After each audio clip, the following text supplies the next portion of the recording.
If you're loading items onto a trailer or roof rack, there's a good chance you'll be using ratchet straps. Now, they may seem tricky to operate, but with these tips, you'll be loaded and ready to go in no time.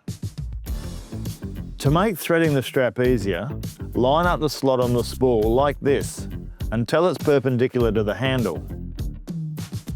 Thread the strap through the back of the slot towards the handle side of the mechanism.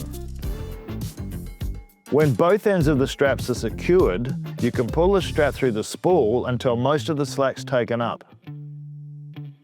Then use the handle to tighten the strap.